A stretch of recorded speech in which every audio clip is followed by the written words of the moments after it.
Hello guys, I hope you watch this video while I'm gone on leave. It's just a good way of kind of replacing me and giving you something to do. So what are we going to learn this time over this video? Well, we're going to name and define key terms that have been used to describe God from a Western monotheistic perspective. Let's break down this word monotheistic. Mono means one.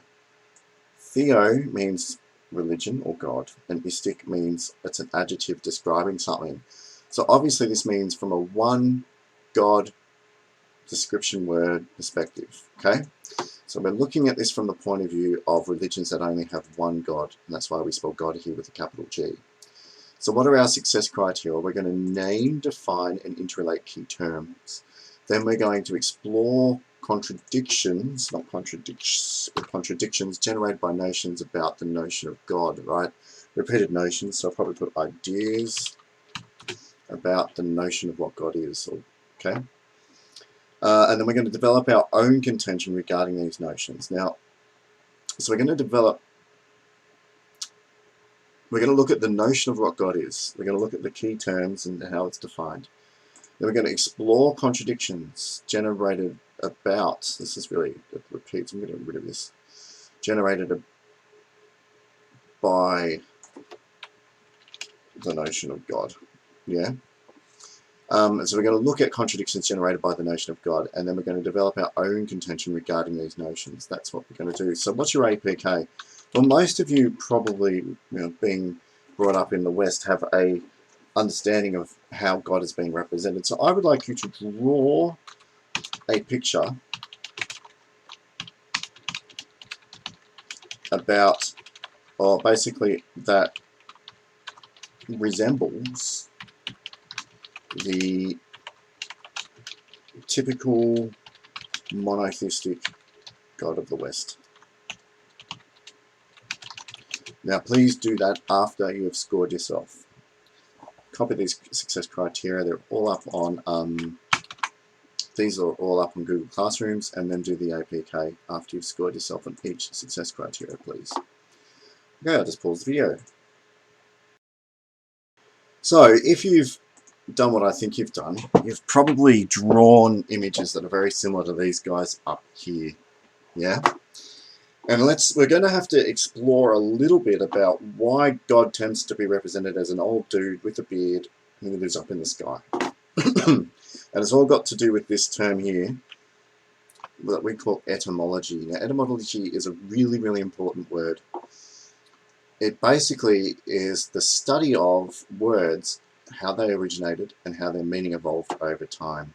So right now, quickly record a note using words that make sense to you, not just trigger words, but sentences, etc., that allow you to capture your understanding of what etymology is. Okay, so the actual way we conceive of God has got a lot to do with, believe it or not, still the pagans. Yeah. Now, if pagans are people who believed in polytheism, in other words, they believed in many gods, but there are also people who believed in many gods before the advent of Christianity, okay? So in that case, we have a look at ancient Greeks and we have a look at the ancient Romans. They were pagans compared to when Christians tried to think about who they were. Now, pagans looked at and probably thought the most about their food system. And if you think about it, their food system would have been the thing that was most important to them. And if God was going to interact with them, God would definitely help out regulating and making sure that food supply existed so the village could survive and people could live a happy, secure, comfortable life and do many other things with it. And of course, pagans didn't really have an understanding of science at the time, so they looked at other ways to understand how lands became fertile. And do you know what they did? They thought of sex. That's right. Now let me just show you why a pagan would have thought about sex. Let's type in this term here, mountain, right? And let's look at an image. And if we look at mountains, let's make a fertile mountain, right? Maybe we'll do fertile landscape, that'll be better.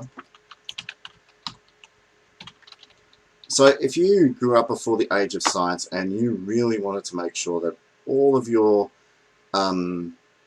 lands with some kind of green fertile land looks something like this, you would be thinking, okay, well, you know, how do I make the land fertile? How do human beings do it? And the way that we do it is through sex.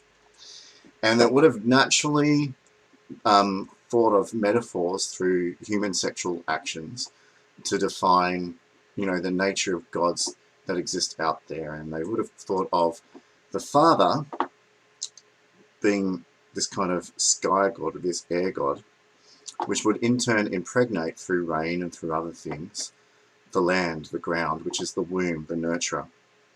And that's what actually happened a lot in many, many pagan religions. You had the sky god, and in this case we've got Odin, the Nordic sky god.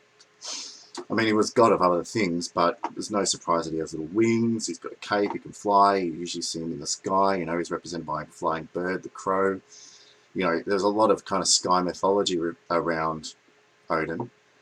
And then you've got the goddess of fertility, according to the Nordics, or the Vikings. That would have been Freya.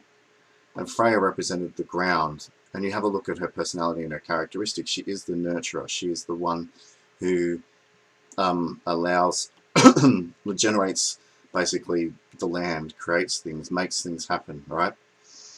And of course, masculinity ends up being embodied here in the sky god, the forceful, aggressive sky god. And here we have the nurturing, fertile, you know, kind of land god.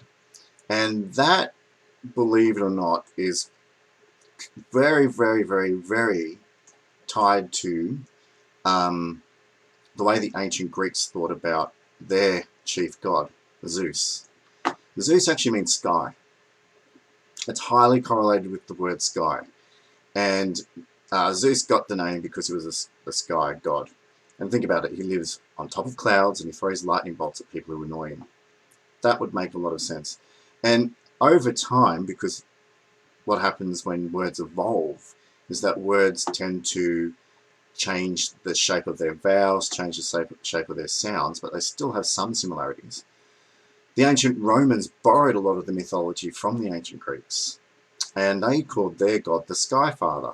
Now, if you think about it, Jupiter sounds a lot like Zeus, and Peter sounds a lot like Padre, or father, right? Or Peter. Peter actually means father. So Jupiter literally means Sky Father. Sky Father. And when you think about it, when we move to monotheistic religions, remember mono means one, this idea of Zu would change form over hundreds and hundreds of years. We ended up becoming Deo and Theo. And that's why we say, when we're studying religion, we call it theology, because Theo is highly related to the words that we used to think of as sky. That meant sky, okay? And that's also why when we have traditional Western representations of the monotheistic God, we think of him as a person high up in the clouds casting judgment, all right? I'm going to give you, I would like you to take 2 minutes to talk to your next door neighbor about what I just said, and then record notes. Do not record them word for word. I would like you to record them in a way that makes sense for you, that's structured in sentences and captures as much meaning as possible. And then I would like you to do what I've done. Pepper your notes with lots of non-linguistic representations or pictures, just so that you have another way of understanding what notes or what we've been talking about, okay? Now we know that the traditional notion of the Christian God kind of shares its roots with you know, the idea of the Sky Father, but the Christians stripped away the polytheism and basically kept the paternal father here and kept the notion of this father that lives up in the sky. A lot of philosophers started exploring what God actually is. Now remember, it as a masculine representation of forces, God would have been thought of as all-powerful, you know, the ultimate macho man, which makes a lot of sense. So what is God according to the traditional Western perspective? Well, it has a lot to do with this word omni, And the omni is a prefix which is attached to a lot of root words. Most people say that if you are thinking about the traditional Abrahamic God, that is the God of Judaism, the God of Christianity, and the God of Islam, you would say that that God would be omnibenevolent. Omni meaning all, bene meaning good, benevolent meaning it's something that he would do. So as an omnibenevolent God, you're all kind, you love all of your creatures and creations, okay? They'd also define God as being omniscient. Omni again means all, and if you're clever, you can see that scient here would mean science. And science, or even words like conscience, or other words like that, all have to do with a way of knowing, a way of knowing the world. So omniscient means, quite literally, all-knowing. And I think you could probably pretty easily figure out this word, probably pretty easily, oxymoron. Omnipotent would mean all-powerful. So God was considered as all-powerful. So I'm going to again ask you to quickly record really good, rigorous definitions of these three terms, because we're about to explore what would be meant by them and the contradictions built into them as well, okay? Okay, so I hope your notes were pretty comprehensive. Right, so now what I'd like you to do is to talk to your next door neighbour about what possible things you predict an omnibenevolent God would be. Okay, so many people would think of an omnibenevolent God as being all kind, all knowing, you know, lots of lovely, not all kind, all knowing, but, you know, very moral, incapable of doing bad. And that's pretty much what most people thought that God is. There is definitely this all moral, all good, all kind, well, wise kind person that exists within God, all right? And that's why I've got Jesus here with his thumbs up, because it's probably the best way of representing omnibenevolent. And there's a problem with this, though, okay?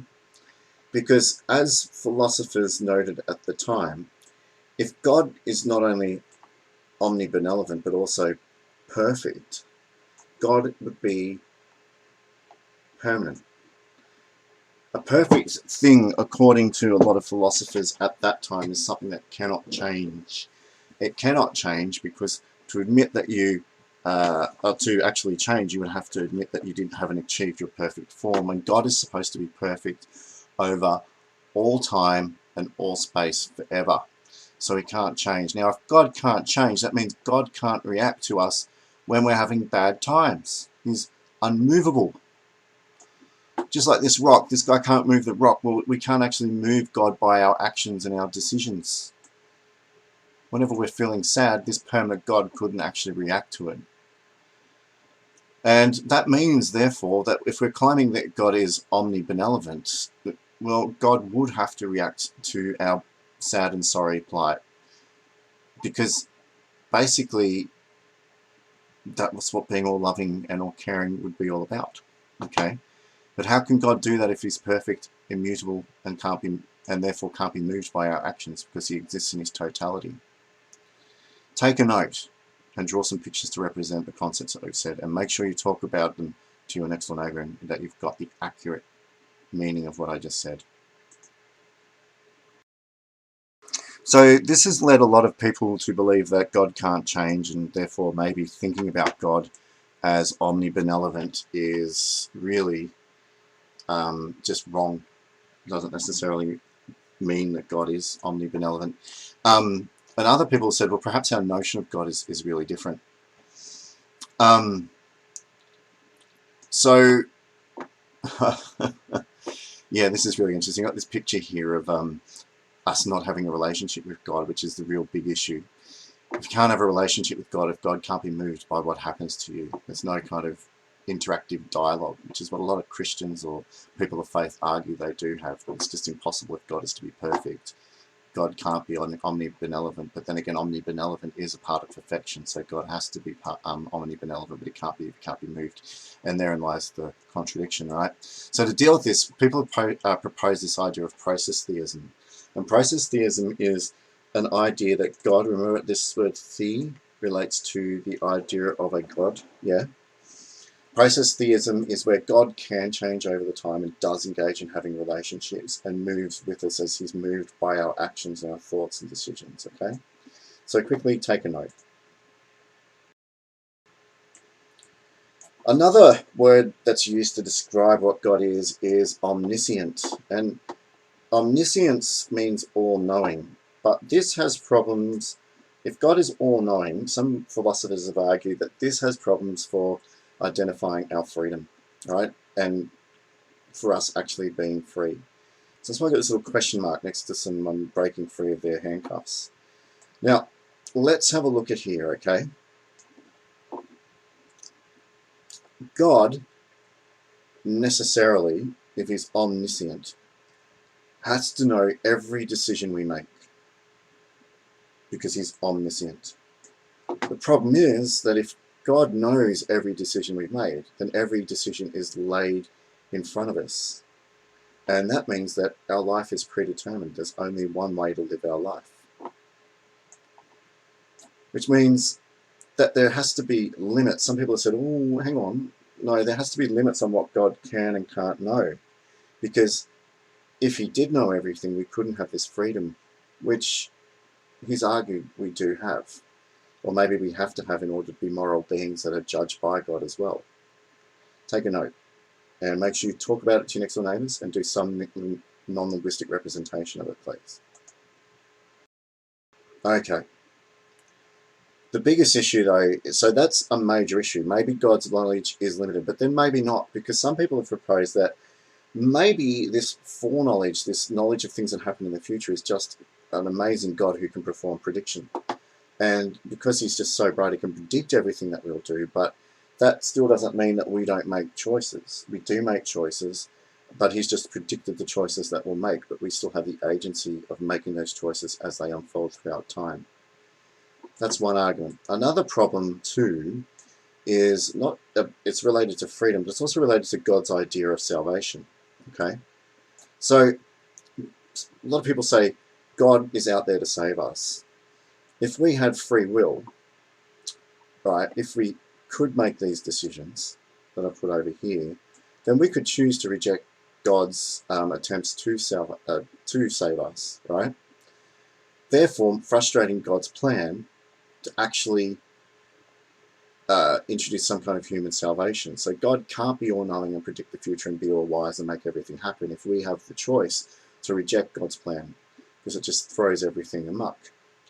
St. Augustine said, well, maybe this is what we do. Maybe God exists outside of time, and in time we still experience choice and we still have the opportunity to reject. But because God exists outside of time, and he exists in what he would call this all-encompassing present, where he's in both the future, the past, and sorry, not both. He's in the future, the past, and the present. He's able to therefore plan for the rejection and make plans and still make sure that humanity has some kind of salvation ahead of them. Take some notes, please. Okay, if the teacher's going to let you, I'd like you to get up right now and walk around and have a look at the way someone else has recorded their understandings and just check it with your own notes, because I want to make sure that you've been very accurate. I'd like you to make sure you've recorded much more detail than I have in my trigger pictures and trigger words concept map. Alright, so I hope that you've actually done that. I hope you just didn't sit down and talk to your best friend next to you and said, yeah, is this right and this is wrong. I hope you used it as an opportunity to get up and move around and talk. Alright, so then we come across this term omnipotent. And I've got a picture of a man who's supposed to be all-powerful, but a lot of philosophers have said, well, for God to be omnibenevolent and also maybe omniscient, but mainly omnibenevolent, there has to be limits on what he can do. So therefore he's not completely omnipotent. But he can't, for instance, desire evil. He can't desire evil. He can't sin.